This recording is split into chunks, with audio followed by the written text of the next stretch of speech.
una. Vamos a conversar en la primera parte del programa con el diputado Alfonso Marquina del Partido Primero Justicia. ¿Cómo estás, Alfonso? Encantado, ¿Cómo te va? Gracias por la oportunidad. Tiempo que no venía por estos lados, ¿eh? Sí, señor. Teníamos tiempo desde el año pasado. Sí, señor. Pero bueno, aquí estamos. Tú tienes unos gráficos allí y quiero comenzar por una propuesta destinada a facilitar el acceso a las medicinas, ¿no? Sobre todo a las personas de bajos recursos, a los pensionados, a los jubilados. Me gustaría comenzar hablando de este tema porque sí, fue lo que me comentaste cuando hablamos de hacer el programa, ¿no? Efectivamente, Vladimir, todos los venezolanos hoy tienen dificultades para acceder a los medicamentos por los niveles de desabastecimiento y de escasez que se vive actualmente en el país. Pero nuestros pensionados y jubilados tienen un drama adicional, que es que todos los meses ellos tienen que pasar por la angustia de decidir qué hacen. O compran la comida o sencillamente hacen o cumplen con el tratamiento permanente. Nuestros pensionados y jubilados están casi todos sometidos a tratamientos permanentes, bien sea problemas de insulina, bien sea problemas de hipertensión, problemas de todo tipo. Y lamentablemente el salario de nuestros pensionados es el salario mínimo, 4.251 bolívares. Es decir, recibieron un aumento del 30%, cuando todos los venezolanos sabemos que el incremento en la canasta básica alimentaria ya ronda un 75%, esto al mes de mayo. Estamos utilizando las cifras oficiales del Banco Central, lamentablemente no tenemos los índices de inflación del mes de junio y de julio, lo cual nos lleva a que hoy día, con el salario o la pensión de nuestros jubilados de 4.251, solo le alcanza para cubrir una tercera parte de la canasta alimentaria.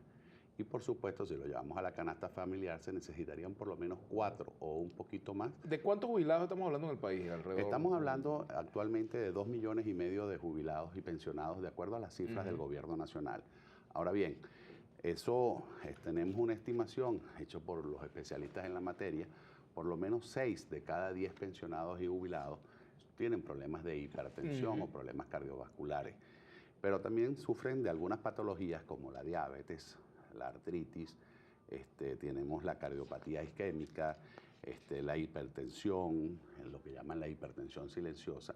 Y cuando hacemos un análisis de los tratamientos médicos completos para cada una de estas patologías, nos encontramos, por ejemplo, un enfermo de diabetes que tiene que consumir un glucofage, un Yanumet, un Esot al mes. Los costos, de acuerdo a la cantidad de unidades que tiene que consumir esa persona, estaríamos hablando de unos 1.280 bolívares mensuales. Un tercio del salario mínimo. Un tercio del salario mínimo. Cuando hablamos de artritis, que tendrían que someterse a un tratamiento permanente con el Vartalón Dúo, estamos hablando de 720 bolívares mensuales.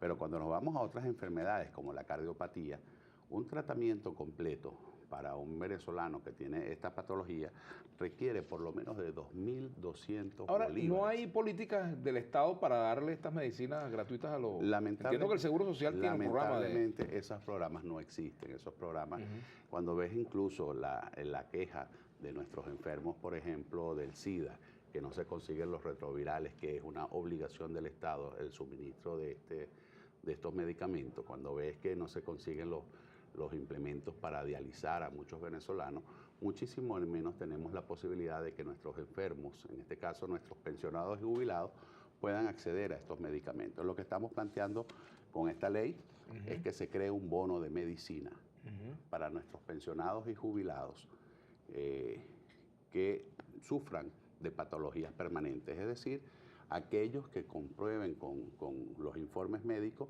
que mes a mes tienen que ir a una farmacia para mantener un tratamiento de una patología determinada. Una pregunta, Alfonso. Entiendo que cada proyecto de ley debe incluir en la exposición de motivos el fondo que lo soportaría. ¿Cómo se cubriría esto? ¿Cuáles serían las vías Estamos hablando de que el 60% de nuestros pensionados y jubilados tendrían tratamientos permanentes. Esto estaría beneficiando a más o menos a 1,5 millones de venezolanos, es decir, de nuestros abuelos, de nuestras abuelas.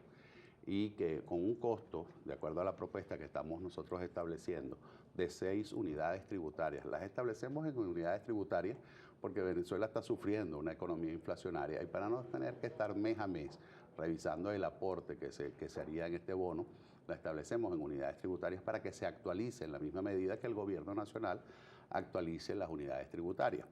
Estos serían 762 bolívares, no es que va a cubrir la totalidad del tratamiento, pero es una ayuda importante que permitiría aliviar la terrible carga que para nuestros abuelos y abuelas y a nuestros padres y madres, que muchos son pensionados y jubilados, tienen que llevar sobre sus hombros a la hora de conseguir los medicamentos. Ahora bien, esto tampoco es que... ¿Eso se pudiera financiar, por ejemplo, con el aumento de la gasolina? Eso se podría aumentar por el aumento de la gasolina o con la reducción de gastos improductivos que hoy se ven día a día. Por ejemplo, en la última sesión de la Asamblea Nacional, nosotros aprobamos un crédito adicional, o mejor dicho, la mayoría, nosotros negamos el voto, de 1.400 millones de bolívares para publicidad. Y te decía el crédito adicional que era específicamente para cancelar vallas, pendones y todos estos mecanismos publicitarios que utiliza el gobierno nacional. Ahora bien, estos 1,5 millones de venezolanos que recibirían este beneficio, por 762 bolívares estaríamos hablando de un costo aproximado entre 1.000 a 1.100 millones de bolívares. Por es año. decir, suficientes recursos tiene el Estado venezolano para que pueda enfrentar este acto de justicia social. Que por cierto, no solo somos nosotros los que hemos contactado la veracidad de esta angustia que viven nuestros abuelos. El propio presidente Maduro, en su campaña electoral, prometió ese bono de salud para nuestros pensionados y jubilados. Lamentablemente, ha sido otra de las tantas promesas incumplidas de este gobierno nacional. Bueno, aquí estamos buscando, a través de este proyecto de ley, que el gobierno nacional pueda honrar estos compromisos que asumió con nuestros abuelos. ¿Has conversado, Alfonso, sobre esta propuesta con los diputados del Partido Socialista Unido de Venezuela? Informalmente, digo, para que ver si hay algún apoyo a esta iniciativa. Informalmente lo hemos hecho. Todos coinciden en la necesidad de buscar un mecanismo que permita aliviarle la carga a nuestros pensionados y jubilados.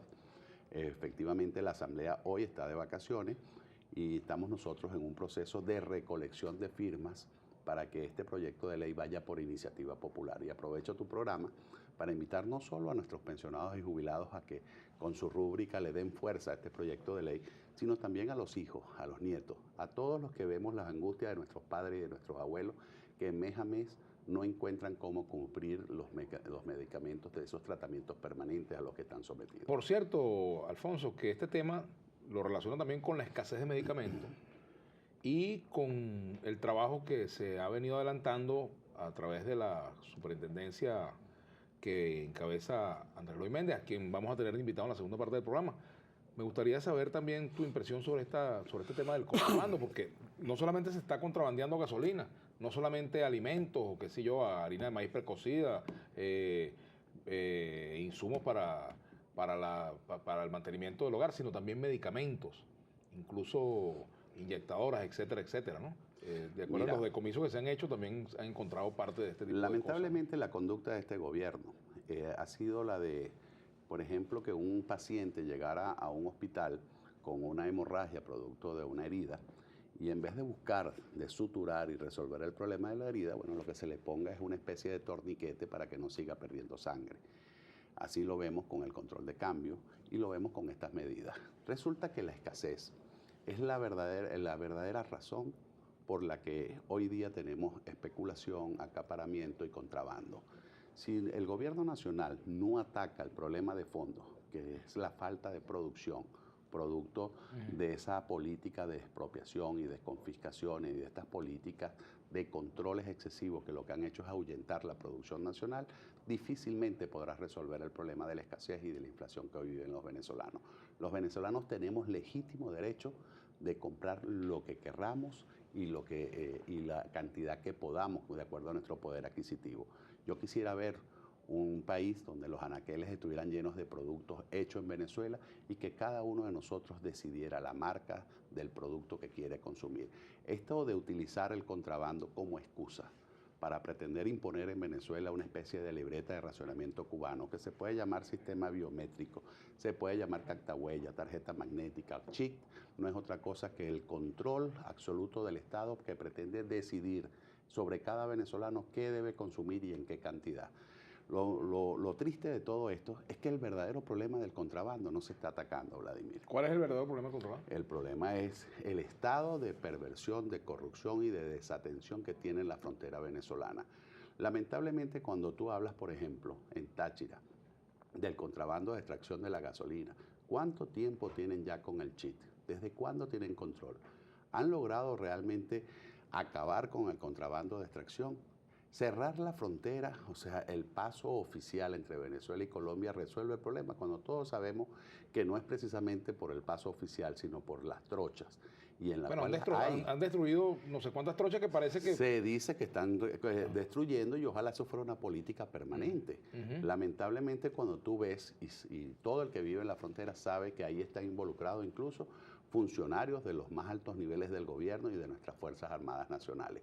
Así que el contrabando se acaba realmente cuando tú acabes con estos controles que lo que crean es distorsión en la economía. Antes, cuando la economía colombiana era la que estaba en situación de desventaja, de debilidad, más bien el contrabando o los venezolanos iban era a comprar a Colombia productos mucho más baratos que los que conseguías en la economía venezolana. Hoy, lamentablemente, producto de la incapacidad, de la ineficiencia de este gobierno, se han invertido esos Ahora, roles. Alfonso, eso tiene que ser una política a dos aguas. Corregir los desequilibrios macroeconómicos que existan, corregir la distorsión de precios, corregir los problemas que generan el desabastecimiento, pero también atacar el contrabando, porque no puede hacerse de la vista gorda, pero por ejemplo, frente al paso de cientos de miles de toneladas de comida. Pero el ataque al contrabando tiene que ser contra los contrabandistas. No puede pretender un gobierno decir que toda una sociedad está en estado general de sospecha. No puede el gobierno decir que tu mamá cuando vaya al mercado tiene que pasar por una cactahuella porque ella está sospechosa de ser contrabandista o alguien que está utilizando esos productos para darle un uso indebido. Así que el hecho de que el gobierno nacional utilice el tema del contrabando para imponer la libreta de racionamiento, a mi juicio no deja de ser una excusa, pero una excusa que lo que viene es a humillar aún más a un pueblo que se le ha venido confiscando la posibilidad de decidir qué comprar y qué es lo que ¿Cuáles serían las políticas entonces que se tienen que aplicar en concreto para enfrentar este problema? ¿Cuáles serían a tu juicio, Alfonso? Mira, es que el problema de Venezuela no lo podemos ver de manera aislada, un solo sector. El gobierno nacional pretende hacer eso, porque lo único que él entiende como medidas económicas son exigirle sacrificios al pueblo de Venezuela, cuando el que tiene que asumir el sacrificio es el gobierno. Fíjate tú que cuando el gobierno habla de medidas económicas, de lo que habla es de la unificación cambiaria, que no es otra cosa que una nueva devaluación, es decir, sacrificio para el pueblo venezolano. Cuando habla del aumento de la gasolina es para resolver su déficit fiscal, pero no para contribuir a abatir la inflación y el desabastecimiento, porque es todo lo contrario. En este momento, cuando tenemos la economía o la inflación más alta del mundo, hablar de un aumento de la gasolina en un país que se mueve sobre gandola es hablar en un aumento en el precio de todos los bienes y servicios. El gobierno nacional, por supuesto, y entonces ahí voy a ir a lo que para mí es la propuesta que debería tener el gobierno. Vamos a la pausa y ya regresamos con el diputado Alfonso Marquina del Partido Primera Justicia. Ya venimos.